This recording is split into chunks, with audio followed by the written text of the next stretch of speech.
अरस्तू को दुनिया के सबसे बड़े विचारकों में गिना जाता है। उनकी सोच और लिखावट ने कई सौ सालों तक लोगों को प्रभावित किया है। आज भी उनके विचार पढ़े और समझे जाते हैं।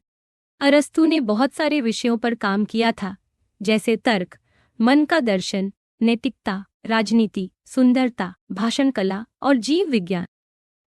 वह पौधों और जानवरों को देखकर उनके बारे में विस्तार से लिखते थे। उनके कई विचारों ने लोगों को सोचने पर मजबूर किया, कुछ ने विरोध भी किया, लेकिन उनकी बातें हमेशा चर्चा में रहीं। अरस्तू का जीवन बहुत अलग था। वह ग्रीस के उत्तर पूर्वी इलाके के छोटे से शहर स्टैगिरा में पैदा हुए थे। 17 साल की उम्र में वह एथेंस गए और वहां प्लेटो की एकेडमी में पढ़ाई शुरू की। प्लेटो के मरने के बाद अरस्तू एथेंस छोड़कर अस्सोस नाम की जगह गए, जहां उन्होंने पढ़ाई और रिसर्च जारी रखी। वहां रहते हुए समुद्री जीवों पर भी उन्होंने काम करना शुरू किया। करीब 3 साल बाद वह लेस्बोस नाम के टापू चले गए, जहां उन्होंने और रिसर्च की और थियोफ्रास्टस नाम के अपने दोस्त के साथ काम किया। यहीं उन्होंने पायथियास नाम की महिला से शादी की, जिनसे उनकी एक बेटी भी हुई। फिर मकदूनिया के राजा फिलिप ने उन्हें अपने बेटे सिकंदर की पढ़ाई के लिए बुलाया। सिकंदर उसी समय 13 साल का था। अरस्तू ने उसे कुछ साल पढ़ाया। आगे चलकर सिकंदर बहुत बड़ा शासक बना, जिसे आज लोग सिकंदर महान के नाम से जानते हैं। अरस्तू और सिकंदर के बीच कितनी नज़दीकी थी, इसके बारे में ज़्यादा पक्की जानकारी नहीं मिलती, लेकिन माना जाता है कि अरस्तू ने उसे 2 या 3 साल तक पढ़ाया। कुछ लोग यह भी मानते हैं कि यह समय थोड़ा और ज़्यादा हो सकता है। अरस्तू के जीवन के उस समय के बारे में बहुत कम जानकारी मिलती है, जब वो स्टैगिरा या मकदूनिया में थे। इसके बाद वो फिर से एथेंस लौटे और वहां अपना खुद का स्कूल शुरू किया, जिसे लाइसियम कहा गया। इस स्कूल के लोग आगे चलकर परिपैटेटिक कहे जाने लगे, शायद इसलिए क्योंकि स्कूल के पास चलने की जगह थी। अरस्तू के स्कूल में बहुत से अलग अलग विषयों पर पढ़ाई और रिसर्च होती थी, जैसे पौधे, जीव, तर्कशास्त्र, संगीत, गणित, खगोलशास्त्र, दवा, दुनिया का अध्ययन, भौतिकी, दर्शन, मनोविज्ञान, नैतिकता, धर्म, भाषण कला, राजनीति और कला। यहाँ पर बहुत सारी किताबें इकट्ठी की गई थी, जिससे प्राचीन समय की एक बड़ी लाइब्रेरी बन गई थी। इसी बीच अरस्तू की पत्नी पायथियास की मौत हो गई और फिर उनकी जिंदगी में हरपिलिस नाम की महिला आई। कुछ लोग मानते हैं कि वो उनकी पत्नी थी, कुछ मानते हैं कि वो उनकी दासी थी, लेकिन उनके बेटे निकोमाखस का नाम अरस्तू के पिता के नाम पर रखा गया था। करीब 13 साल बाद अरस्तू ने एथेंस छोड़ दिया, क्योंकि वहां मकदूनिया के खिलाफ माहौल बन गया था। सिकंदर की मौत के बाद अरस्तू को अपनी सुरक्षा का डर था, इसलिए वह शहर छोड़कर चलकीस नाम की जगह चले गए और यहीं उनकी मौत हो गई। अरस्तू की लिखावट को पढ़ना आसान नहीं होता, क्योंकि वे कई बार कठिन शब्दों का इस्तेमाल करते थे और उनका तरीका भी सीधा नहीं होता। उनकी किताबों में कई जगह चीज़ें बिना ठीक से समझाए लिखी होती हैं, जिससे नए पढ़ने वालों को परेशानी होती है। कई बार लगता है कि उनकी लिखी किताबें किसी ने बाद में जोड़ तोड़ कर बनाई हैं। यही वजह है कि जिन लोगों ने पहले प्लेटो की आसान भाषा पढ़ी होती है, उन्हें अरस्तू की भाषा समझने में दिक्कत आती। अरस्तू के बहुत सारे लिखे काम अधूरे लगते हैं, जैसे कि यह सिर्फ उनके लिए थे जो उनके स्कूल में पढ़ते थे। वह आम लोगों के लिए नहीं लिखे गए थे, लेकिन फिर भी जो लोग अरस्तू को पढ़ना जारी रखते हैं, उन्हें उनकी साफ सपाट और सीधी लिखावट में भी एक अलग सच्चाई नजर आती। अरस्तू के बचे हुए लगभग 31 काम अब भी पढ़े जाते हैं। इनमें उनके असली विचार साफ दिखाई देते हैं। कई जगह बातें गहरी हैं, लेकिन मुख्य बातें आसानी से समझी जा सकती हैं। अरस्तू ने अपने ज्ञान को 3 हिस्सों में बांटा था। पहला हिस्सा था सिद्धांत पर आधारित ज्ञान, जिसमें चीज़ों को जानने की कोशिश की जाती है, जैसे गणित, भौतिकी और दर्शन। इसमें प्रकृति की गहराई से समझ, कारणों की खोज और बड़ी पहेलियों को सुलझाना शामिल था, जैसे गति की पहेली, समय का सवाल और अनंत के बारे में सोचने वाली बातें। इसमें जीव, पौधे और आकाश के बारे में भी पढ़ाई होती थी। दूसरा हिस्सा था व्यवहारिक ज्ञान, जिसमें इंसान के कामकाज और समाज में अच्छे बुरे व्यवहार की बातें आती हैं।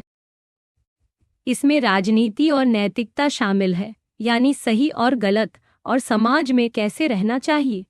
तीसरा हिस्सा था उत्पादक ज्ञान, जिसमें कुछ नया बनाना या रचना करना आता है, जैसे जहाज बनाना, खेती करना, दवा बनाना, संगीत, नाटक और नृत्य। इसमें भाषण कला भी आती है, जिसमें किसी सभा या कोर्ट में लोगों को अपनी बात मनवाने की कला सिखाई जाती है। अरस्तू ने इन सभी बातों को बहुत सीधे तरीके से समझाया था, जिससे आज भी लोग उनकी सोच को समझने की कोशिश करते हैं। अरस्तू ने अपने ज्ञान के 3 हिस्सों में तर्कशास्त्र का नाम नहीं लिया, लेकिन असल में उन्होंने तर्क और सही गलत तर्क की पहली व्यवस्थित व्यवस्था बनाई। अरस्तू के हिसाब से तर्कशास्त्र किसी एक विषय का हिस्सा नहीं है, बल्कि यह हर विषय के लिए जरूरी है, क्योंकि यह सही सोचने और तर्क करने के नियम बताता है। तर्कशास्त्र की मदद से गलत सोच या तर्क की गलतियों को पहचाना जा सकता है। अरस्तू की तर्कशास्त्र पर लिखी किताबों को ऑर्गेनन कहा गया, जिसका मतलब है औजार। इसमें उन्होंने विषयों की श्रेणियां, प्रस्ताव, तर्क के ढांचे और ज्ञान के नियम समझाए थे। अरस्तू की मुख्य किताबों को 3 हिस्सों में बांटा जा सकता है: ऑर्गेनन, सिद्धांत से जुड़ी किताबें, व्यवहार से जुड़ी किताबें और रचनात्मकता से जुड़ी किताबें। ऑर्गेनन में तर्कशास्त्र, सोच की श्रेणियां और तर्क की परख शामिल है। सिद्धांत से जुड़ी किताबों में प्रकृति, आत्मा, जीवों का इतिहास, जानवरों के अंग, मौसम, ब्रह्मांड और गणित आती है। व्यवहार वाली किताबों में नैतिकता, राजनीति और अच्छा बुरा आचरण आता है। रचनात्मकता की किताबों में भाषण कला और कविता शामिल है। अरस्तू का दर्शन आसान तरीके से समझा जा सकता है। उनका मानना था कि इंसान की सोच और महसूस करने की ताकत पर भरोसा किया जा सकता है। वे मानते थे कि चीज़ों को गहराई से देखकर, सोच समझ कर ही हम सच्चाई के पास पहुंच सकते हैं। जब भी कोई परेशानी आती है, तो वे सबसे पहले सोचते थे कि चीज़ें जैसी दिखती हैं, वैसी क्यों हैं, और बाकी लोगों ने इस पर क्या कहा है। अरस्तू का मानना था कि इंसान ने सोचने की शुरुआत हैरानी और सवालों से की थी। जब लोग चीज़ों को देखकर हैरान होते हैं या कोई मुश्किल समझ में नहीं आती, तो वे सोचने लगते हैं और फिर धीरे धीरे आगे बढ़ते हैं।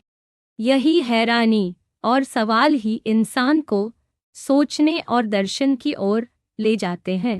अरस्तू के अनुसार सोचने की शुरुआत हमें उन चीज़ों से करनी चाहिए जैसी वे दिखती हैं और जो बातें आमतौर पर लोगों के बीच मानी जाती। जब कोई बात या व्यवहार समझ में नहीं आता, तो पहले हमें देखना चाहिए कि लोग उसे कैसे देखते हैं और उस पर पहले क्या क्या राय बनी है। अगर किसी सोच या अनुभव को ज़्यादा लोग सही मानते हैं, तो उसे भी समझना चाहिए। लेकिन जरूरी नहीं कि सब राय हमेशा सही ही हो, कई बार वे एक दूसरे से टकराती भी हैं। ऐसे में अरस्तू कहते हैं कि हमें सोच समझकर, जांच पड़ताल करके ही किसी बात को सही या गलत मानना चाहिए। अरस्तू मानते हैं कि जो भी हमें दिखाई देता है या जैसा हम महसूस करते हैं, वह अक्सर सच्चाई के करीब होता है, इसलिए इसे बिल्कुल नकारना ठीक नहीं है। हमारा दिमाग और हमारी आंखें हमें सच को समझने की ताकत देती हैं, इसीलिए दर्शन या विज्ञान की शुरुआत इन्हीं चीज़ों से होनी चाहिए। जब भी किसी बात पर कई अलग अलग राय होती हैं, तो हमें सबसे मजबूत और ज़्यादा मानी जाने वाली राय पर ध्यान देना चाहिए। अरस्तू इस तरह की राय को विश्वसनीय राय कहते हैं, यानी वो बातें जो या तो सभी मानते हैं या ज़्यादातर लोग या फिर जो समाज के समझदार लोग मानते हैं। अगर सोच समझकर भी ये बातें सही लगे तो इन्हें रखना चाहिए, लेकिन अगर जांच में गलत साबित हो जाए तो छोड़ भी देना चाहिए। इसी तरीके से अरस्तु सोच को आगे बढ़ाते हैं और हर बात की गहराई से पड़ताल करते हैं।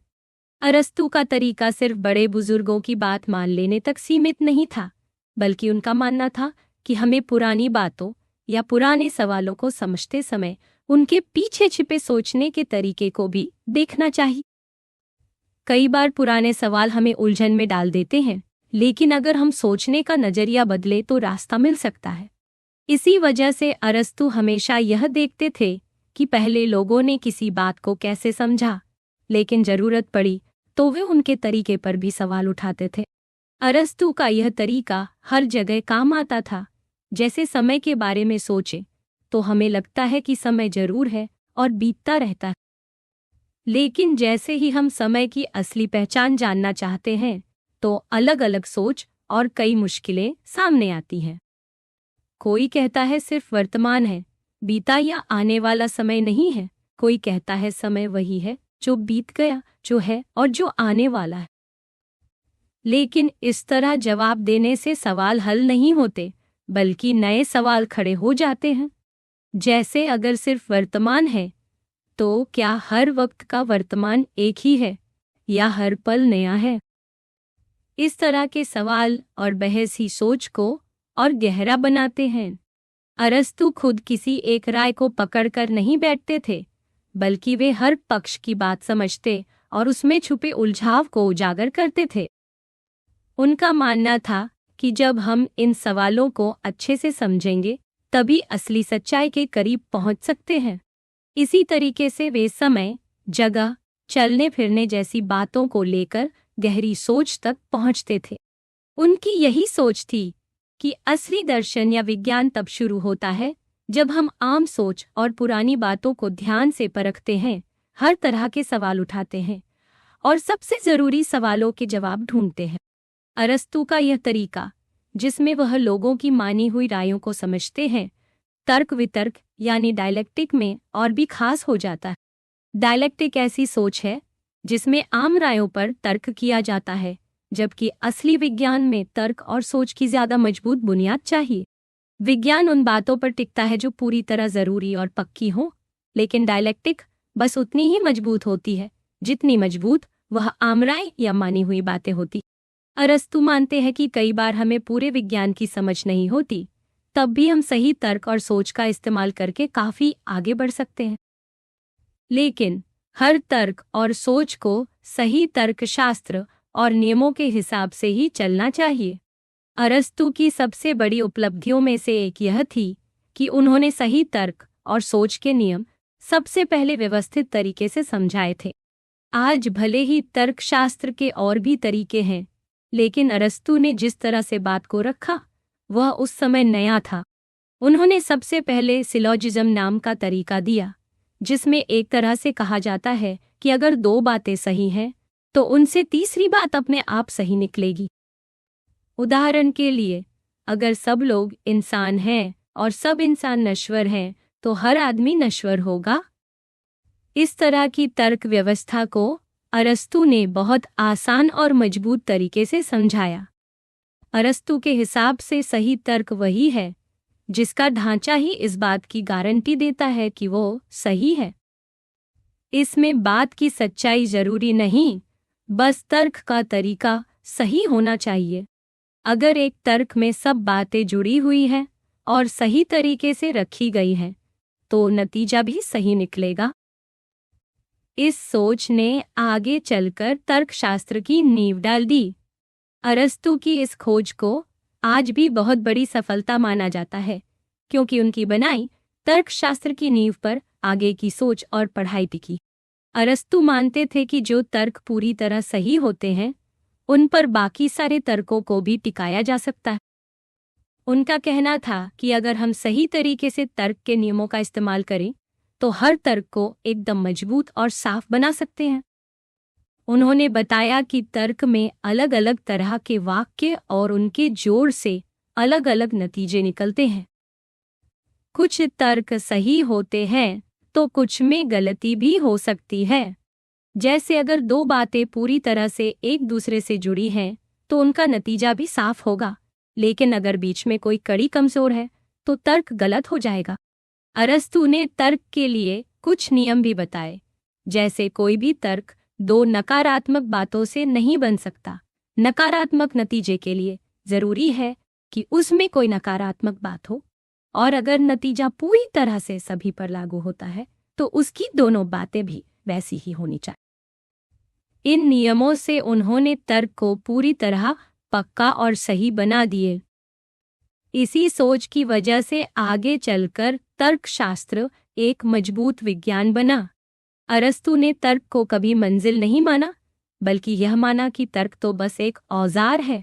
असली मकसद है किसी भी विषय को सही तरीके से समझना। तर्कशास्त्र सिर्फ इतना बताता है कि बात कैसे जोड़नी है, लेकिन असली विज्ञान या गहराई वाली सोच वहाँ शुरू होती है, जहाँ हम इन तर्कों से आगे जाकर किसी बात का असली कारण और उसका सच तलाशते हैं। अरस्तू के लिए असली विज्ञान वही है जो चीज़ों की असली प्रकृति और उनकी गहराई तक पहुँच जाए। इस तरह अरस्तू की सोच में तर्क भी है और गहराई से सोचने का तरीका भी, जिससे हर बात की असली वजह और सच सामने आ सके। मान लीजिए हमें यह समझना है कि पेड़ों के पत्ते पतझड़ में क्यों झड़ते हैं। एक जवाब ये हो सकता है कि उस समय तेज हवा चलती है, इसलिए पत्ते गिर जाते हैं। लेकिन यही हवा बाकी समय भी चलती है, फिर भी पत्ते नहीं गिरते। असली वजह कुछ और होती है, जैसे सूरज की रोशनी कम हो जाती है, जिससे पेड़ में क्लोरोफिल बनना रुक जाता है और पेड़ सो जाता है। असली विज्ञान यही है कि सिर्फ बात बताना नहीं, बल्कि सही कारण और उसका पूरा क्रम समझाना। अगर पेड़ में क्लोरोफिल नहीं बनेगा तो वह खाना नहीं बना पाएगा और उसकी हालत बदल जाएगी। इसलिए असली वजहों का सही क्रम भी समझना जरूरी है। विज्ञान हमेशा चीजों के कारणों और उनकी असली गहराई को जानने की कोशिश करता है। अरस्तू कहते हैं कि हमें तब तक किसी बात को पूरी तरह नहीं समझना चाहिए जब तक हम उसका असली कारण और उसके पीछे छुपी जरूरी बातें नहीं जान लेते। जो लोग सिर्फ दिखावे या बाहरी कारणों पर ध्यान देते हैं, वे असली समझ तक नहीं पहुंच सकते। असली समझ उसी को है जो किसी चीज के कारण को गहराई से जानता हो और जानता हो कि वह कारण जरूरी भी है। अरस्तू मानते हैं कि विज्ञान में सिर्फ तर्क नहीं चाहिए, बल्कि तर्क के साथ साथ असली कारण और उसका सही क्रम भी चाहिए। विज्ञान में असली बात वही है जो हमेशा सही हो और जो चीजों के बारे में सबसे ज्यादा साफ साफ बताए। इस सोच के साथ अरस्तू कहते हैं कि हमें हर बात की शुरुआत गहरे से गहरे कारण से करनी चाहिए और तर्क को वहीं तक ले जाना चाहिए जहां तक असली वजह मिलती है। एक और बड़ा सवाल यह है कि असली वजह या सबसे पहली बात की समझ कहाँ से आती है। अगर हम हमेशा तर्क से तर्क निकालते रहें तो क्या यह सिलसिला कभी रुकेगा ही नहीं, या फिर हमें सबसे पहली बिल्कुल बुनियादी बात को बिना किसी और तर्क के मानना ही पड़ेगा। अरस्तू का कहना है कि हमें किसी एक जगह रुकना ही पड़ता है, क्योंकि अगर हम हर बात के पीछे तर्क ढूंढते रहेंगे तो कभी भी आखिरी सच तक नहीं पहुंच सकते। इसलिए असली विज्ञान की शुरुआत उन्हीं बुनियादी बातों से होती है जिन्हें हमें खुद समझना और मानना पड़ता है, तभी बाकी बातें भी समझ में आती हैं। अरस्तू का मानना था कि हर ज्ञान की शुरुआत किसी न किसी ऐसी बुनियादी बात से होती है जिसे साबित नहीं किया जा सकता। अगर हम हर बार तर्क से तर्क निकालते रहेंगे तो या तो यह सिलसिला कभी रुकेगा ही नहीं, या फिर हमें आखिर में उन पहली बातों को मानना ही पड़ेगा जो खुद में साफ हो। यही वजह है कि हर विज्ञान या समझ की शुरुआत उन्हीं पहली बिना तर्क वाली बुनियादी बातों से होती। अरस्तू मानते थे कि पहली बातें समझने के लिए इंसान को अनुभव, याद और फिर गहरी समझ तक जाना पड़ता है। सबसे पहले हम चीजों को देखते हैं, फिर उन्हें याद करते हैं और फिर अनुभव के बाद दिमाग में उनके बारे में एक पक्की समझ बनती है। यही समझ हमें उन बुनियादी बातों तक पहुंचाती है जिनसे सच्चा ज्ञान शुरू होता है। अरस्तू ने यह भी बताया कि हर सोच या तर्कशास्त्र विज्ञान नहीं होता। असली विज्ञान वही है जिसमें गहरी तर्क के साथ बुनियादी बातें भी पक्की होनी चाहिए। कई बार हम उन बातों से तर्क करते हैं जो सिर्फ आम राय या समझदार लोगों की राय होती है, लेकिन जरूरी नहीं कि वे हमेशा सही भी हों। इसलिए हमें ऐसा तरीका चाहिए जिसमें हम आम राय के आधार पर भी तर्क कर सकें और बिना उलझन के अपनी बात को साफ साफ रख सकें। अरस्तू ने इसे ही डायलैक्टिक कहा। डायलैक्टिक तर्क का तरीका 3 तरह से काम आता है: सीखने के लिए, बातचीत के लिए और गहरी समझ के लिए। जब हमें कोई विषय समझना होता है तो डायलैक्टिक से सोचने की दिशा मिलती है। जब दूसरों से बातचीत करनी हो तो हम उनकी बातों के हिसाब से तर्क कर सकते हैं, और जब किसी गहरे सवाल पर विचार करना हो तो इस तरीके से दोनों पक्षों की बातें सोच सकते हैं और सच्चाई का पता कर सकते हैं। सबसे बड़ी बात यह है कि डायलैक्टिक से हम किसी भी विषय की बुनियादी बातों तक पहुंच सकते हैं, क्योंकि असली सच्चाई तक पहुंचने के लिए शुरुआत इन्हीं आम रायों और बातचीत से होती है। इसी वजह से अरस्तू का तरीका आज भी सीखने, सोचने और समझने के लिए बेहद काम का है। अरस्तू के बताए 3 तरीकों में सबसे खास तरीका वह है जो गहरी सोच और दर्शन में काम आता है। इसमें डायलैक्टिक का इस्तेमाल किया जाता है ताकि जो आम राय हैं उनमें से सही और गलत को छांटा जा सके। इस तरीके से हर राय की जांच की जाती है और देखा जाता है कि कौन सी राय गहरी सोच और परख के बाद भी टिकती है। अरस्तू मानते थे कि जब हम किसी बात पर लगातार सवाल और जांच करते हैं तभी हम असली और मजबूत बुनियादी सच्चाइयों तक पहुंच सकते हैं।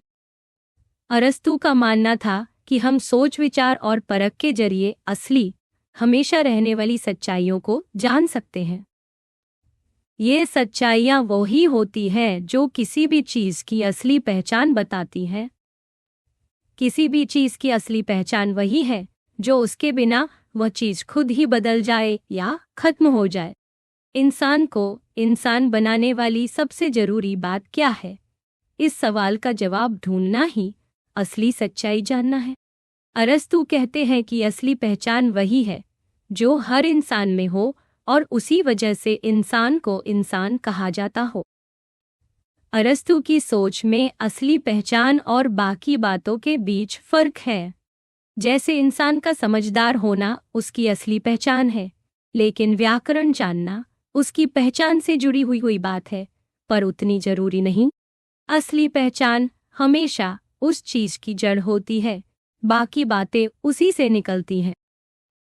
इसलिए अरस्तू की सोच हर चीज की सबसे गहरी, असली और जरूरी पहचान जानने पर ही टिकी है। अरस्तू के अनुसार इंसान होने का मतलब हमेशा से यही रहा है और हमेशा यही रहेगा कि इंसान समझदार होता है। यही उसकी असली पहचान है और यही बात इंसान की पहचान बताने वाले हर जवाब में होनी चाहिए। अरस्तू मानते थे कि हर चीज की कोई न कोई असली पहचान होती है जिसे मेहनत और गहरी खोज से जाना जा सकता है। वह यह भी मानते थे कि हर चीज के बारे में सच्चाई जानने के लिए हमें उसकी असली पहचान को पकड़ना जरूरी है, वरना बात अधूरी रह जाती। अरस्तू ने कई बार ऐसी बातों को नकारा भी है जिन्हें लोग असली पहचान मान लेते हैं, जैसे प्लेटो के कुछ विचार। उनका कहना था कि कई बार हम सोचते हैं कि एक ही तरह की कोई पहचान है, लेकिन असल में एक ही शब्द के कई मतलब होते हैं। जैसे जब हम कहते हैं कि मानव, तो हर बार इसका मतलब एक ही है, लेकिन बैंक शब्द कभी नदी का किनारा भी हो सकता है और कभी पैसों वाला बैंक। ऐसे शब्दों के मतलब अलग अलग हो सकते हैं। अरस्तू का मानना था कि असली पहचान वही होती है जो सब में एक जैसी हो और जिसके बिना वह चीज ही ना रहे।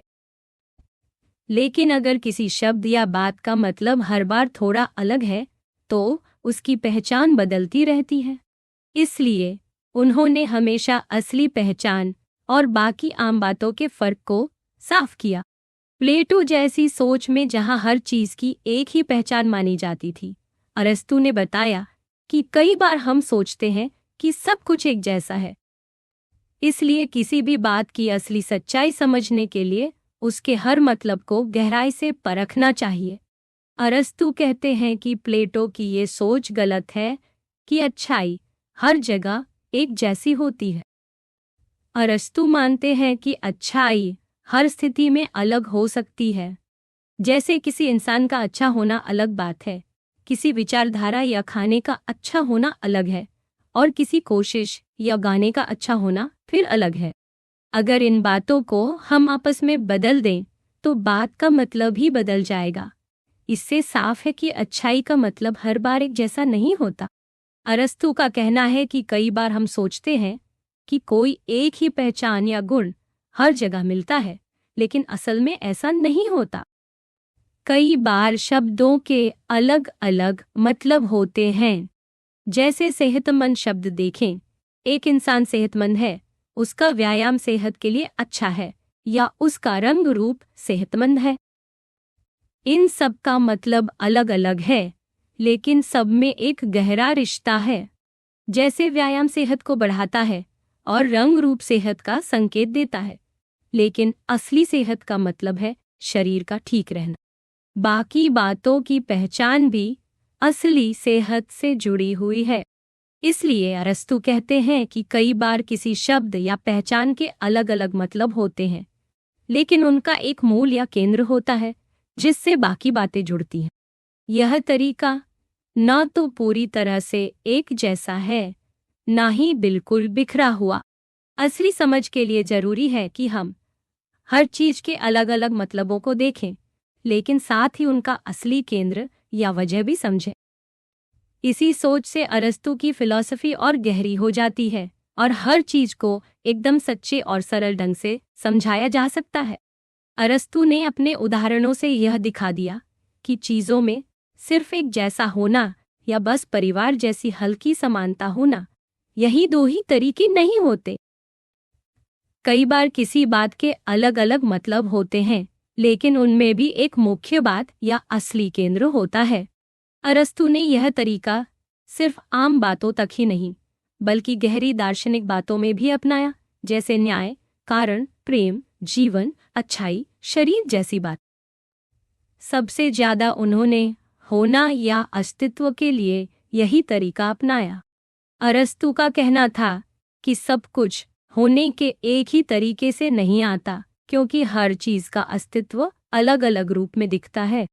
जैसे अगर हम कहें सोक्रेटिस है, सोक्रेटिस की जगह है, उसका वजन है, या उसका आज उदास होना भी है, तो ये सब बातें उसी के अस्तित्व से जुड़ी हैं। लेकिन सबसे असली और जरूरी बात है उसका खुद अस्तित्व में होना। बाकी सारी बातें उसी के होने पर टिकी हैं। अरस्तु की सोच के मुताबिक हर चीज का असली अस्तित्व उसकी सबसे गहरी पहचान से आता है, जिसे वे मुख्य अस्तित्व या प्रधान रूप कहते हैं। इसी से बाकी बातें जुड़ती हैं। यही वजह है कि अरस्तु मानते थे कि अस्तित्व को समझने का असली तरीका यही है कि पहले उसके मूल या केंद्र को समझो, फिर बाकी चीजें उसी के सहारे समझ आ जाती हैं। इसी सोच के चलते वे मानते थे कि हर चीज की एक गहरी मुख्य पहचान होती है और उसी के आधार पर हर बात को समझा जा सकता है। अरस्तु के लिए यह सोच इतनी जरूरी थी कि उन्होंने एक पूरी थ्योरी दी, जिसे कैटेगरी या वर्गीकरण कहा जाता है। इसमें उन्होंने बताया कि हर चीज या बात को कुछ खास हिस्सों में बांटा जा सकता है, जैसे चीज क्या है, उसकी मात्रा, उसकी खासियत, उसका रिश्ता, वो कहाँ है, कब है, किस हालत में है, क्या रखता है और उसके साथ क्या होता है, क्या करता है।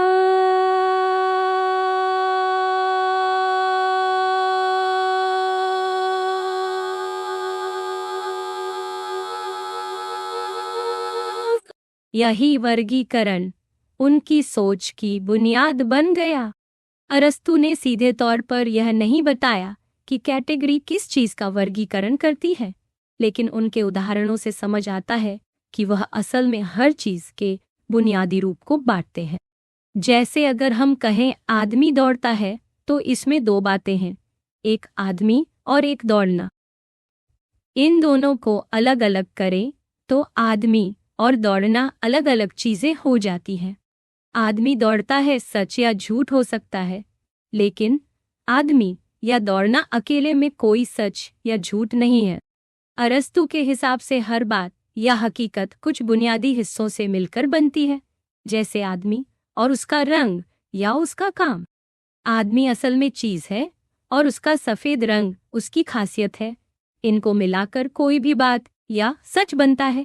अरस्तु ने 10 बुनियादी कैटेगरी बताई थी, जैसे चीज जैसे आदमी या घोड़ा, गुण जैसे सफेद या समझदार, माप या संख्या जैसे 2 फीट लंबा, रिश्ता जैसे दुगना या गुलाम, जगह जैसे बाजार में, समय जैसे कल या आने वाला कल, हालत जैसे लेटा या बैठा होना जैसे जूते पहनना, असर डालना जलाना, असर झेलना। अरस्तु मानते थे कि इन 10 हिस्सों से हर चीज को समझा जा सकता है, न ये आपस में मिलते हैं न को इनमें से कम किया जा सकता है। आगे के दार्शनिकों ने इस बात पर कई सवाल उठाए, लेकिन अरस्तु ने तो इन्हें सही मानकर हर बात की गहराई तक पहुंचने का तरीका बनाया। कैटेगरी थ्योरी की मदद से अरस्तु ने समय, अस्तित्व और दूसरी गहरी बातों को भी समझाने की कोशिश की। उनकी सोच थी कि जब हम किसी भी बात को इन बुनियादी हिस्सों में बांटकर समझेंगे, तभी उसकी असली पहचान और सच्चाई जान सकते हैं। अरस्तु ने जब समय के बारे में सवाल किया कि क्या समय सच में है, तो उनका जवाब था कि समय है, लेकिन यह भी बताया कि समय एक तरह से गिनती है, जैसे बदलते वक्त की माप। अरस्तु के हिसाब से समय उसी तरह है जैसे लंबाई लाइन के लिए होती है, मतलब समय खुद से नहीं होता, बल्कि बदलाव या गति के साथ जुड़ा होता है। अगर कोई बदलाव ही न हो, तो समय भी नहीं रहेगा। इसी तरह अरस्तु मानते हैं कि जो भी चीज़ असली चीज़ सबस्टेंस नहीं है, वो हमेशा किसी असली चीज़ पर ही निर्भर करती है। जैसे अगर रंग है, मात्रा है या कोई और गुण है, तो वो अपने आप नहीं टिक सकते, उनके लिए किसी चीज़ का होना ज़रूरी है। इसी वजह से उन्होंने हर चीज़ को उसकी असली पहचान यानी सबस्टेंस से जोड़कर समझाया। अरस्तु का कहना था कि अगर असली चीजें ही ना हो, तो बाकी सब बातें भी खत्म हो जाएंगी।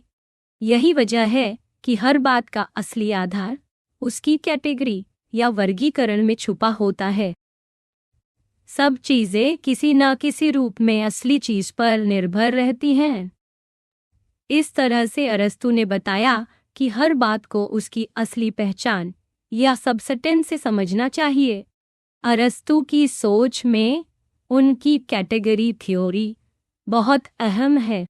उन्होंने अपनी ज़्यादातर फिलॉसफी इसी पर टिका दी थी, चाहे वह अस्तित्व की बात हो, प्रकृति की बात हो या फिर मन और जीवन की बात हो।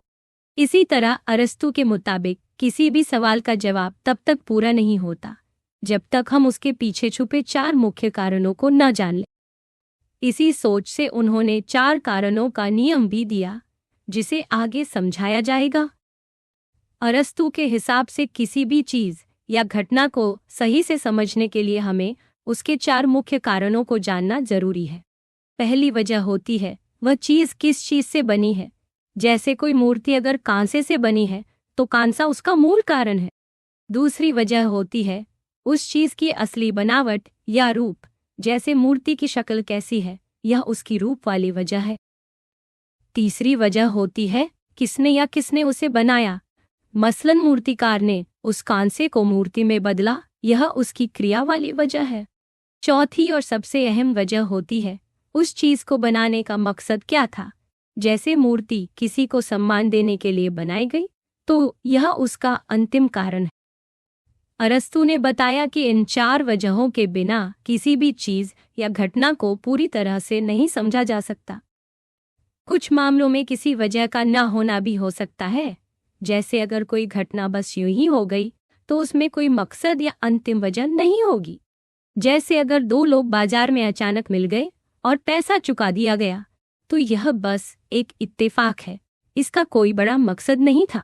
ऐसे में अंतिम कारण नहीं मिलेगा। लेकिन ज्यादातर चीजों में ये चारों वजहें मिलती हैं, और अगर हम इन्हें जान लें तो ही हम असली मतलब तक पहुंच सकते हैं। अरस्तु का मानना था कि हर बात के पीछे इन्हीं 4 वजहों को देखना चाहिए, और यही तरीका सबसे सही और पूरा जवाब देता है। अगर हम इनमें से कोई भी वजह छोड़ दें तो बात अधूरी रह जाएगी। इसी सोच के जरिए अरस्तू ने समझाया कि असली ज्ञान और सच्ची समझ इन्हीं 4 कारणों को जानने में है। अरस्तू का मानना था कि जब भी हम किसी चीज के बारे में सही समझ चाहते हैं तो हमें उसकी 4 मुख्य वजहों को देखना चाहिए। ये 4 वजहें होती हैं। पहली, वह चीज किस चीज से बनी है, जैसे मूर्ति का कौन सा। दूसरी, उसकी असली बनावट या आकार, जैसे मूर्ति का रूप। तीसरी, किसने या किस चीज ने उसे बनाया, जैसे मूर्तिकार या बनाने वाली ताकत। चौथी, उसका असली मकसद या उद्देश्य क्या है, जैसे किसी की याद में मूर्ति बनाना। अरस्तू ने समझाया कि ज्यादातर चीजों को समझने के लिए इन 4 वजहों का पता होना जरूरी है, वरना बात अधूरी रह जाएगी। कुछ बातें या घटनाएं होती हैं जिनमें कोई वजह नहीं होती, जैसे इत्तेफाक या कोई गणितीय सोच, लेकिन आमतौर पर ये 4 वजहें हर चीज पर लागू होती हैं। अरस्तू ने कहा कि किसी भी चीज के सही कारण को जानना है तो इन चारों को देखना चाहिए, इसी से असली समझ मिलती है। उनका यही तरीका हमें बताता है कि सच्ची समझ तभी आती है जब हम किसी भी बात के पीछे छुपी हर वजह को पहचान लें और बिना किसी को छोड़े पूरी तस्वीर देख लें। यही सोच उनकी फिलॉसफी का असली आधार है और इसी वजह से उनकी सोच आज भी समझने लायक मानी जाती है। अरस्तू का 4 वजहों वाला नियम जितना सीधा दिखता है उतना ही गहराई वाला भी है। उनके लिए ये वजहें सिर्फ समझाने के लिए नहीं, बल्कि असली सच में चीजों का कारण भी हैं। अगर किसी बात में ये वजह नहीं बताई गई तो वह समझ पूरी नहीं मानी जाएगी। अरस्तू की सोच में ज्ञान और कारण आपस में जुड़े हुए हैं। उनके मुताबिक जब हम किसी सवाल का जवाब ढूंढते हैं तो दरअसल हम उन्हीं वजहों की खोज कर रहे होते हैं। कुछ लोग इनके लिए कारण की जगह क्यों या स्पष्टीकरण शब्द भी इस्तेमाल करते हैं, लेकिन अरस्तू के लिए कारण और समझ एक साथ चलते हैं। वे समय, क्रम या किसी नियम में ही नहीं, बल्कि मकसद और बदलाव में भी इन कारणों को देखते हैं। अब अगर बात करें अरस्तू की असली सोच की, तो उसमें चीजों के बनने की 2 बातें सबसे अहम हैं, मूल तत्व और उसका रूप। इसी सोच को हाइलोमॉर्फिज्म कहा जाता है। इसका मतलब है हर आम चीज या इंसान 2 बातों से मिलकर बनते हैं। एक होता है उसका असली मटेरियल और दूसरी होती है उसका रूप या शक्ल। मूर्ति कौन से की हो सकती है, पर असली पहचान उसकी बनावट से ही होती है। अरस्तू ने ये सोच बदलाव को समझाने के लिए बनाई थी।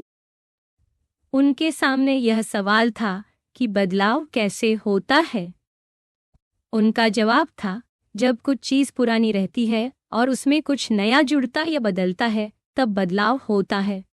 जैसे अगर कोई आदमी धूप में जाता है और रंग बदलता है तो आदमी तो वही रहता है, बस रंग बदल जाता है। ऐसे बदलाव को गुण का बदलाव कहा जाता है। अगर वही आदमी अपना वजन बढ़ा ले तो इसमें भी आदमी वही रहता है, बस उसके शरीर में कुछ मात्रा जुड़ जाती है। अरस्तू ने यही बताया कि हर बदलाव में कुछ न कुछ पुराना बचा रहता है और कुछ नया आता है। यही सोच हर चीज की असली पहचान और उसके होने का राज है।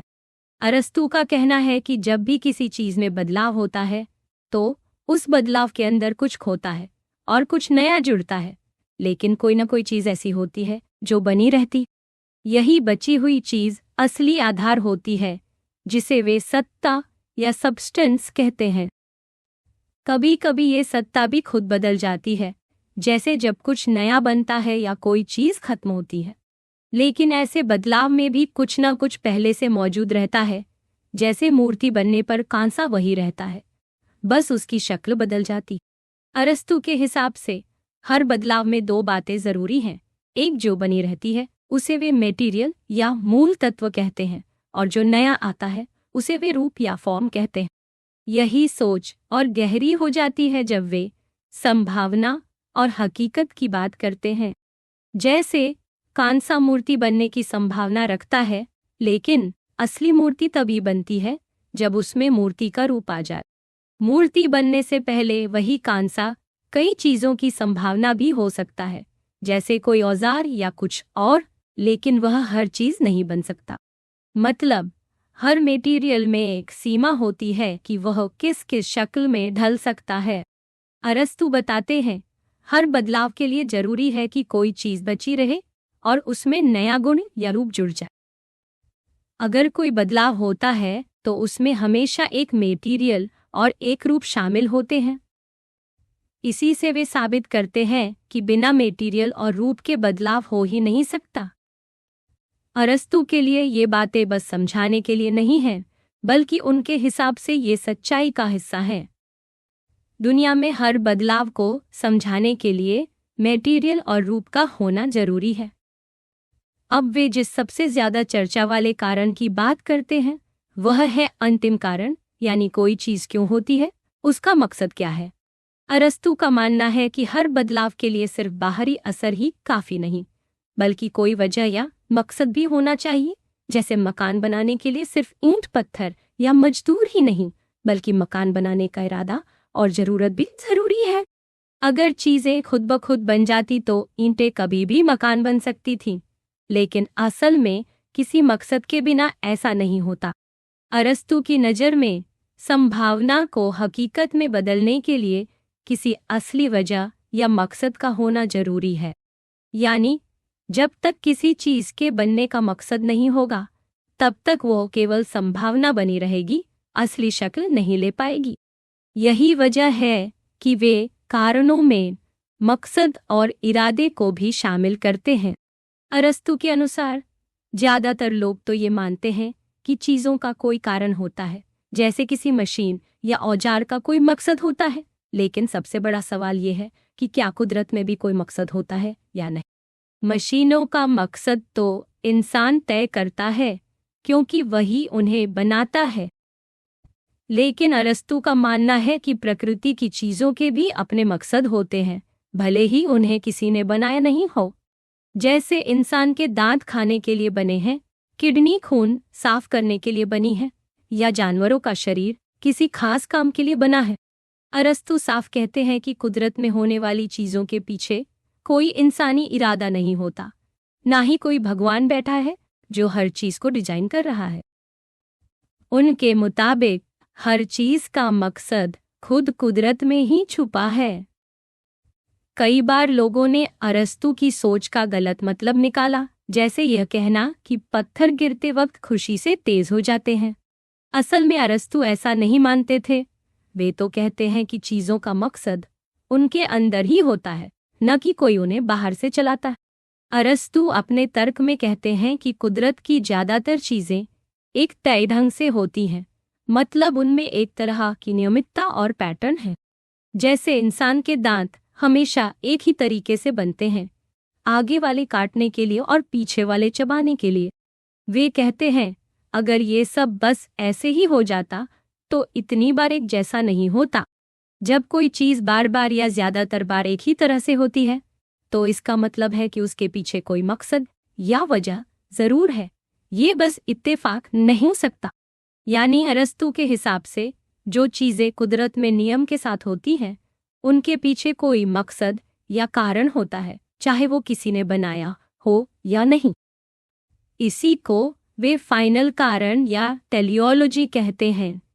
अरस्तु का तर्क ये है कि अगर हम मान लें कि कुदरत की हर चीज या तो इत्तेफाक से होती है या किसी मकसद के लिए, तो ये सोच सही नहीं है। कुदरत में कुछ चीजें बार बार होती हैं, लेकिन उनका कोई मकसद नहीं होता। जैसे दिल धड़कता है, लेकिन सिर्फ आवाज करने के लिए नहीं धड़कता। कई चीजें होती हैं जो न तो इत्तेफाक से होती हैं और न ही किसी मकसद के लिए। खुद अरस्तु भी मानते हैं कि कई उदाहरण ऐसे हैं जहां कोई मकसद नहीं होता, जैसे पित्ता पीला रंग। इसका मतलब ये नहीं है कि हर बार जब कुछ लगातार होता है तो उसके पीछे कोई मकसद ही होगा। शायद अरस्तु ये मानकर चलते हैं कि कुदरत में टेलियोलॉजी यानी मकसद पहले से ही मौजूद है, और वो सिर्फ ये देखना चाहते हैं कि किन चीजों में ये मकसद दिखता है। अरस्तु दूसरी जगह भी बताते हैं कि जानवर या पौधे बिना सोच विचार या किसी योजना के भी वो सब करते हैं जो उनके लिए सही। जैसे मकड़ी जाला बनाती है, चींटी अपना रास्ता खोजती है, पौधों की पत्तियां फल को छांव देने के लिए उगती हैं। ये सब काम उनके लिए फायदेमंद होते हैं, भले ही कोई उन्हें सिखा या समझा नहीं रहा हो।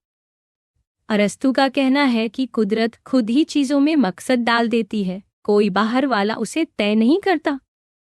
उनके हिसाब से किसी चीज का मकसद उसी के अंदर छुपा होता है और वही उसका असली कारण है। इसी सोच को वे हर जगह इस्तेमाल करते हैं, जानवर, पौधे या कोई भी चीज। उनके हिसाब से जैसे मकड़ी का जाला मकड़ी के लिए फायदेमंद है या पौधे की जड़ें जमीन में नीचे जाती है ताकि पोषण मिल सके, वैसे ही हर चीज का कोई न कोई मकसद होता है।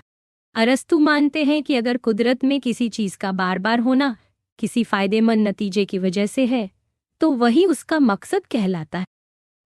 अब जब अरस्तु अपनी 4 कारणों की थ्योरी को पूरी तरह से समझाते हैं तो वे इसे हर बड़े सवाल में इस्तेमाल करते हैं।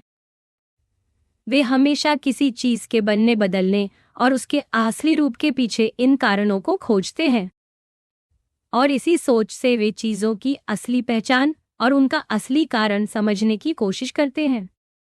उनके लिए सबसे बड़ा सवाल ये है कि असली तत्व या असली सब्सटेंस किसे माने, मूल पदार्थ को, रूप को या इन दोनों के मेल को।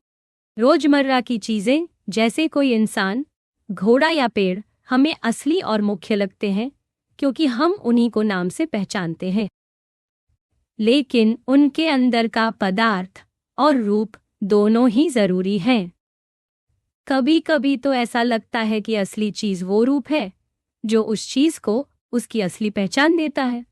यानी अरस्तु की सोच में कुदरत की हर चीज के बनने, बदलने और बने रहने के पीछे कोई ना कोई वजह और मकसद छुपा होता है और इन वजहों को समझे बिना हम दुनिया को ठीक से नहीं समझ सकते।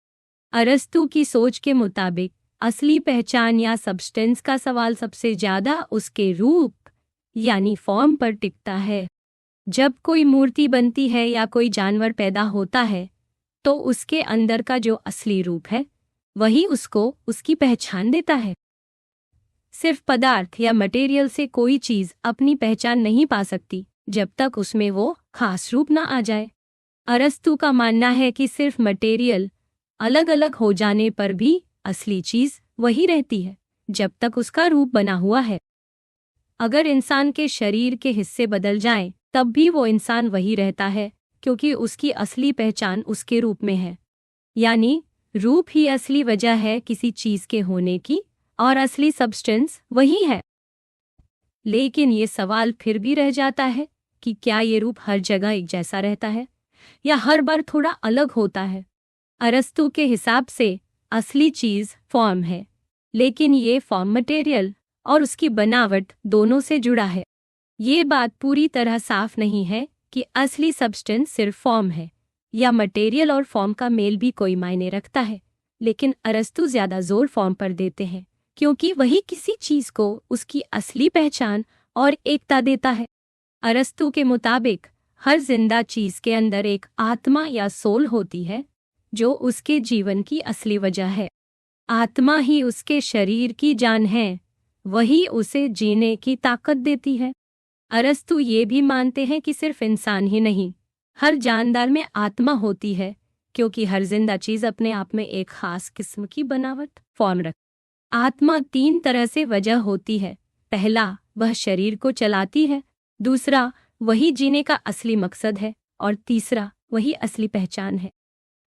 किसी भी चीज के असली होने की वजह उसका फॉर्म यानी आत्मा ही है और हर जिंदा चीज के लिए होना असल में जीना है। इस तरह अरस्तु ये बताते हैं कि असली सब्सटेंस, पहचान और वजह हर चीज के रूप में यानी फॉर्म में छुपी है। पदार्थ या मटेरियल जरूरी है, लेकिन असली वजह फॉर्म ही है और जीने वाली हर चीज के लिए ये फॉर्म उसकी आत्मा है। आत्मा और शरीर दरअसल फॉर्म और मटेरियल का ही एक खास उदाहरण है। जैसे आत्मा का रिश्ता शरीर से है, वैसे ही फॉर्म का रिश्ता मटेरियल से और असलियत का संभावना से है। आत्मा शरीर का असली मकसद भी है, यानी शरीर वही है जो वो है क्योंकि उसका हर हिस्सा एक काम के लिए बना है और यही उसकी एकता की वजह है। शरीर की बनावट इस तरह है कि वह अपनी किस्म के जानवर के हिसाब से जिंदगी के अलग अलग काम कर सके। अरस्तु ने आत्मा को नेचुरल ऑर्गेनिक बॉडी की पहली हकीकत कहा है। इसका मतलब है आत्मा ही शरीर को असली पहचान देती है, वही उसे जिंदा बनाती है। अरस्तु के हिसाब से उनकी हाइलोमॉर्फिज्म की सोच दो कट्टर सोचों के बीच का रास्ता दिखाती है। पुराने दार्शनिक सिर्फ मटेरियल यानी चीजों के तत्व को असली मानते थे, लेकिन जीवन का असली कारण फॉर्म है, ये वे नहीं समझ पाए। दूसरी तरफ प्लेटो ने फॉर्म को मान लिया, लेकिन मटेरियल को नजरअंदाज कर दिया और मान लिया कि आत्मा शरीर के बिना भी रह सकती है। अरस्तु दोनों का संतुलन बताते हैं। कोई भी जिंदा चीज सिर्फ मटेरियल या सिर्फ फॉर्म से नहीं बनती, दोनों साथ चाहिए। अरस्तु का हाइलोमॉर्फिज्म सिर्फ पूरे जीव तक सीमित नहीं रहता, बल्कि आत्मा की हर ताकत तक जाता है। महसूस करना मतलब बाहर की चीजों की फॉर्म को बिना मटेरियल के पाना, और सोचना मतलब दिमाग का सोचने लायक फॉर्म से भर जाना। अरस्तु ने अपने इस ढांचे को बहुत बढ़ाया, कभी कभी इतनी दूर तक ले गए कि उसकी असली सीमा तक पहुंच गए। अब बात आती है इंसान की खुशी और समाज में रहने की। अरस्तु की सोच के मुताबिक हर कोई अच्छी जिंदगी चाहता है, लेकिन कौन सी जिंदगी सबसे बेहतर है, यह सोचने की बात है।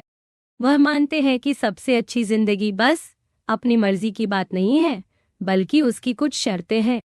अरस्तु कहते हैं सबसे अच्छी जिंदगी वो है जो सोच समझकर यानी तर्क से जिए जाए। इसके लिए वे कुछ मापदंड बताते हैं। सबसे अच्छा काम वही है जिसे इंसान अपने आप के लिए करे, जिसे पाने के लिए वो बाकी चीजों की चाह रखे, जिसे किसी और वजह से न चाहा जाए, जो हमेशा पूरी तरह से सही हो और जिसके होने से जिंदगी में किसी चीज की कमी न लगे। अरस्तु की नज़र में सिर्फ मौज या इज्जत की जिंदगी इन सब बातों पर खरी नहीं उतरती। अरस्तु के मुताबिक जो सारी कसौटियों पर खरा उतरता है वो है खुशी या यूडेमोनिया। विद्वानों में इस शब्द का मतलब लेकर मतभेद है। कोई इसे खुशहाल जिंदगी कहता है, कोई फूलना फलना या अच्छा जीना। लेकिन अरस्तु के यहाँ खुशी सिर्फ इच्छा पूरी होना या मन का अच्छा लगना नहीं है, बल्कि अपने इंसानी गुणों को पूरी तरह से जीना ही असली खुशी है। यह चीज हमारे बस में नहीं है, ये हमारी काबिलियत और स्वभाव से जुड़ी है, जिसे हमें समझकर अच्छे से अपनाना पड़ता है। ज्यादातर लोग मान तो लेते हैं कि असली भलाई खुशी है, लेकिन हर कोई खुशी को अपने अपने तरीके से समझता है। इसलिए असली खुशी क्या है, ये सोचना जरूरी। अरस्तु कहते हैं सबसे ऊंचा भला तो खुशी है, लेकिन असली बात तो ये जानना है कि खुशी आखिर है क्या। इसका पता हमें तब चलता है जब हम इंसान का असली काम यानी फंक्शन समझते हैं। जैसे बांसुरी बजाने वाले मूर्तिकार या कारीगर का भला उसकी कला में है, वैसे ही इंसान का भी कोई काम है या नहीं, ये देखना जरूरी। आँख का काम देखना है, हाथ का कुछ और, तो फिर इंसान का खास काम क्या है? सिर्फ जीना या बढ़ना तो पेड़ पौधों का भी है, महसूस करना जानवरों का भी है, तो इंसान की खासियत क्या है?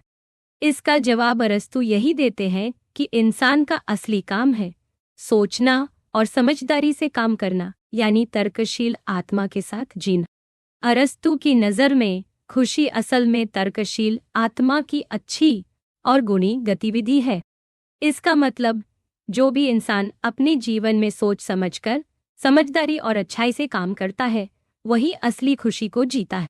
अरस्तु वर्च्यू यानी गुण का दायरा बहुत बड़ा मानते हैं। सिर्फ नैतिकता नहीं, बल्कि हर वो गुण जो इंसान को बेहतरीन बनाता है। इसलिए असली खुशी भी वही है जिसमें इंसान अपनी काबिलियत का पूरा इस्तेमाल करे और अच्छी जिंदगी जी। ये जरूरी है कि इंसान सिर्फ कुछ करे ही नहीं, बल्कि उसे बढ़िया तरीके से पूरी समझ और खूबियों के साथ करे। यही वजह है कि अरस्तु की पूरी नैतिकता और सोच का जोर है गुणों और अच्छाई से भरी जिंदगी जीना। अरस्तू का मानना है कि अच्छी जिंदगी को समझना और जीना दोनों साथ चलती चीजें हैं। यही सोच आगे चलकर राजनीति तक जाती है, यानी एक अच्छा समाज और अच्छी जिंदगी दोनों जुड़े हुए हैं। नीति यानी एथिक्स बताती है कि इंसान को कैसी जिंदगी जीनी चाहिए, और राजनीति बताती है कि समाज को कैसे बनाना चाहिए कि सबको वैसी अच्छी जिंदगी मिल सके। अरस्तू के लिए समाज का सबसे बुनियादी रूप है पोलिस, यानी एक ऐसा राज्य या शहर जिसमें लोगों का समूह रहता है।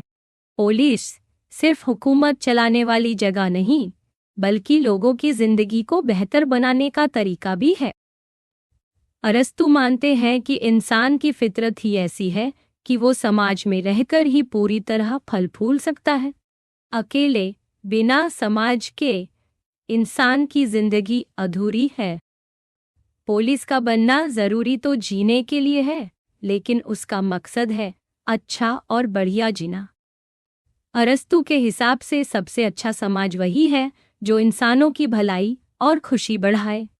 अगर समाज लोगों की तरक्की और भलाई में मदद करता है तो वो अच्छा है, वरना वो जिंदगी को नुकसान भी पहुंचा सकता है। इसलिए असली सवाल यही है, कैसा समाज या राज्य इंसानों की भलाई और खुशी को आगे बढ़ाता है। अरस्तू अलग अलग तरह की सरकारों को देखते हैं और उनमें से ज्यादातर को इंसानी भलाई के खिलाफ मानते हैं। मसलन वे कहते हैं कि कुछ सरकारें सिर्फ समझौते और सौदे पर चलती हैं, पर असल में समाज का मतलब सिर्फ लेन देन या फायदे का सौदा नहीं है, बल्कि एक दूसरे की भलाई में शामिल होना भी है। अरस्तू बताते हैं कि समाज या राज्य में एक, कुछ या बहुत सारे लोग राज कर सकते हैं, और ये राज सही भी हो सकता है या गलत भी। सही राज वही है जो लोगों की भलाई के लिए हो। इस हिसाब से 3 तरह की अच्छी सरकारें होती हैं: राजतंत्र यानी राजा का शासन, अरिस्टोक्रेसी यानी अच्छे लोगों का शासन, और पॉलिटी यानी बहुत सारे लोगों का मिलजुल कर भलाई के लिए राज करना। इनके उलट 3 खराब रूप भी होते हैं: तानाशाही, अमीरों की सरकार, और वो लोकतंत्र जो बस भीड़ का राज हो। अरस्तू मानते हैं कि असली फर्क इस बात से पड़ता है कि समाज कितना इंसाफ और बराबरी देता है। इसलिए वो अच्छी सरकार को तय करते समय यह भी देखते हैं कि वहाँ इंसाफ का बंटवारा कैसा है। हर कोई कहेगा कि इंसाफ अच्छा है, लेकिन बराबरी का मतलब सबके लिए अलग हो सकता है। कोई मानेगा कि सबको बराबर मिलना चाहिए, कोई कहेगा कि अच्छा या काबिल इंसान ज्यादा हकदार है। अरस्तू की सोच में सबसे अच्छा राज्य वो है जहां इंसाफ और भलाई दोनों हो और सबको उनकी काबिलियत के हिसाब से जगह मिले, सिर्फ अमीर या सिर्फ आज़ादी के नाम पर नहीं। हकीकत में अरस्तू मानते हैं कि दुनिया में आदर्श राज्य मिलना मुश्किल है, इसलिए हो सकता है कि लोकतंत्र यानी डेमोक्रेसी ही हमारे लिए सबसे बेहतर विकल्प बचे। लेकिन असली मकसद हमेशा इंसानों की भलाई और खुशी ही रहना चाहिए, और जो भी समाज या सरकार इसे पूरा कर सके वही सही रास्ता है। अरस्तू के हिसाब से भाषण कला यानी रिटोरिक और कला जैसे नाटक, कविता, वे विज्ञान हैं जिनका मकसद कुछ बनाना या रचना करना है।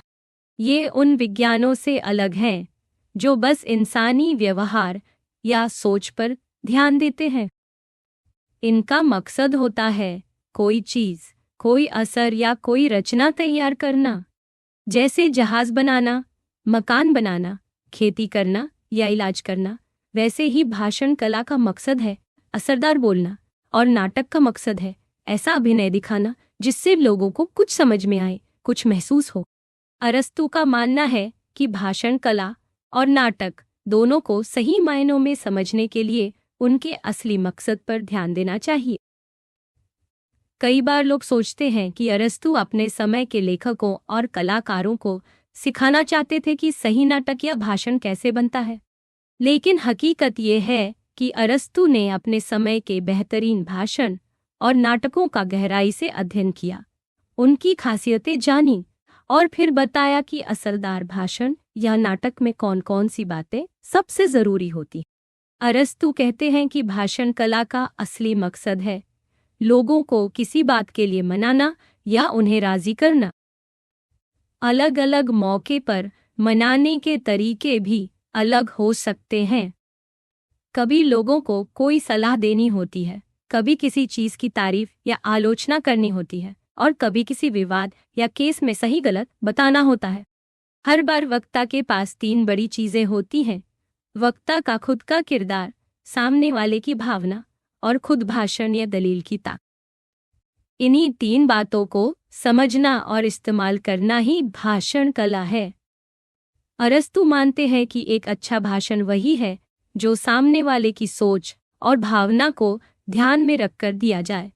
इसलिए अरस्तु के यहाँ हमें भावनाओं, इंसानी स्वभाव और तर्क के बारे में बहुत गहराई से लिखा मिलता है। अरस्तु के लिए भाषण कला तर्क और बातचीत का ही एक रूप है, लेकिन इसमें मुख्य ध्यान लोगों को मनाने और समझाने पर है, न कि विज्ञान की तरह पूरी तरह सच्चाई साबित करने पर। इसके लिए वक्ता को लोगों की आम राय और उनकी सोच समझनी चाहिए और उसी के मुताबिक तर्क देना चाहिए। अरस्तु के मुताबिक भाषण कला का मकसद लोगों को सही तरीके से प्रभावित करना है, लेकिन इसका मतलब ये नहीं कि इसका कोई भी मकसद हो सकता है। मकसद वही है जो इस कला की असली फितरत में है, यानी समझदारी और असर के साथ बात रखना। इसलिए अरस्तु की रिटोरिक सिर्फ तरीके सिखाती है, लेकिन यह तय नहीं करती कि किस मकसद के लिए बोलना है। असली मकसद तो खुद कला में छुपा है। इस तरह अरस्तु के लिए रिटोरिक और कला दोनों ही इंसानी समझ और हुनर का हिस्सा हैं, जिनका मकसद है लोगों को जोड़ना, समझाना और कुछ रचना करना। पोएटिक्स यानी काव्य शास्त्र के बारे में भी अरस्तु की सोच यही है कि इसका भी एक खास मकसद होता है, लेकिन ये क्या है, इस पर लोग हमेशा बहस करते रहे हैं। ज्यादातर लोगों का मानना है कि त्रासदी यानी ट्रेजेडी का असली मकसद है कैथारसिस यानी मन के भावों की सफाई या शुद्धि। मगर अरस्तु ने अपने लिखे में कहीं भी साफ साफ नहीं कहा कि यही मकसद है, बल्कि वो बहुत सतर्क शब्दों में बात रखते हैं। वे मानते हैं कि ट्रेजेडी दुख और डर जैसे भावों के जरिए इंसान के दिल में छुपे भावों की सफाई करती है, लेकिन यह सिर्फ एक असर है, जरूरी नहीं कि उसका असली मकसद। जैसे कोई मिक्सर बहुत तेज चलता है, पर असली मकसद तो चीजों को पीसना है, न कि बस घूमना। वैसे ही ट्रेजेडी भी मन के भावों को झकझोरती जरूर है, लेकिन यह उसका असली मकसद नहीं है। अरस्तु ने साफ कहा है कि काव्य और इतिहास में फर्क यह है कि इतिहास वो है जो घट चुका है, लेकिन काव्य यानी कविता या नाटक वह है जो घट सकता है या घटने की संभावना है। इसी वजह से अरस्तु मानते हैं कि कविता इतिहास से ज्यादा गहरी और जरूरी है, क्योंकि वह इंसानी स्वभाव और जिंदगी के सच को और अच्छे से दिखाती है। एक अच्छा कवि या नाटककार हमें यह सिखाता है कि मुश्किल हालात में इंसान कैसा बर्ताव करता है, कैसे सोचता है और किस तरह से उसका स्वभाव सामने आता है। असल में अरस्तु के लिए ट्रेजेडी का सबसे बड़ा मकसद होता है सीखना और खुद को समझना। ट्रेजेडी हमें अपने भीतर झांकने का मौका देती है, हमारे डर और दया के भावों को उभारती है, और फिर हमें इन भावनाओं को पहचानने, समझने और कहीं न कहीं इनसे ऊपर उठने का रास्ता भी दिखाती। कुछ विद्वान मानते हैं कि कैथारसिस का मतलब है खराब भावनाओं को बाहर निकालना, तो कुछ मानते हैं कि इसका मतलब है इन भावनाओं को साफ करना, उन्हें निखारना। ये बहस आज तक जारी है। अरस्तु ने ये कभी साफ नहीं बताया कि कैथारसिस के जरिए ट्रेजेडी किसे क्या देती है, क्या सिर्फ भावनाएं निकालनी है या उन्हें अच्छा बनाना है। लेकिन इतना तय है कि ट्रेजेडी और कविता हमारे मन और सोच दोनों को छूती है और हमें अपने बारे में, अपनी भावनाओं के बारे में सिखाती। यही इसकी असली ताकत है। अरस्तु के काव्य शास्त्र में नकल यानी अनुकरण का विचार भी बहुत अहम है। अरस्तु मानते हैं कि नकल या अनुकरण इंसान की फितरत में ही है। जैसे बच्चा बोलना सीखता है, वैसे ही वो दूसरों के व्यवहार को देखकर भी सीखता है। इंसान छोटी उम्र से ही नकल करना शुरू कर देता है, चाहे भाषा सीखना हो या किसी का अच्छा गुण अपनाना हो। यही आदत आगे चलकर नाटक या कविता में नजर आती है। जहां हम सिर्फ असली दुनिया की हूबहू नकल नहीं करते बल्कि चीजों को अलग नजरिए से दिखाते हैं। त्रासदी यानी ट्रेजेडी भी यही करती है, वो असलियत की नकल नहीं करती बल्कि ये दिखाती है कि क्या हो सकता है और किस तरह से इंसान अलग अलग हालात में व्यवहार करता है। अरस्तू का मानना है कि नकल या अनुकरण के जरिए हम सीखते हैं और आगे बढ़ते हैं। इसी वजह से नाटक, कविता और कला को इतना महत्व दिया जाता है। अच्छे कवि और कलाकार साधारण चीजों को भी खास बना सकते हैं और दर्शक या पाठक को सोचने पर मजबूर कर देते हैं। यही कारण है कि नकल हमारे लिए सिर्फ किसी की कॉपी करना नहीं है, बल्कि यो हमारे भीतर छुपी समझ और रचनात्मकता को बाहर लाने का तरीका भी है। अब बात करें अरस्तू की विरासत की, तो उनका असर बहुत गहरा और दूर तक रहा है। उनके मरने के बाद भी उनकी लिखी बातें और विचार लंबे समय तक लोगों को प्रेरित करते रहे। उनके शिष्य उनकी परंपरा को आगे बढ़ाते रहे। कई सौ सालों तक उनके विचार गुमनामी में रहे, लेकिन बाद में फिर से लोगों ने उन्हें पढ़ा और समझा। अरस्तू की सोच यूरोप से लेकर अरब देशों तक फैल गई। अरबी दार्शनिकों ने भी उनकी बातों को नए ढंग से समझा और आगे बढ़ाया। फिर जब यूरोप में अरस्तू के विचार लौटे, तो वहां के विद्वानों ने उन्हें ईसाई धर्म के साथ जोड़ने की कोशिश की।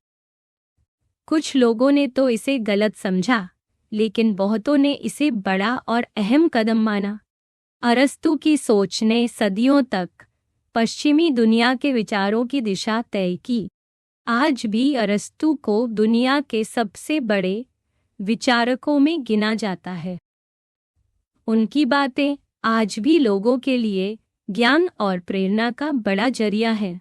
नैतिकता, मन, राजनीति, कविता, इन सब में अरस्तू की छाप साफ दिखती है और आगे भी दिखती रहेगी।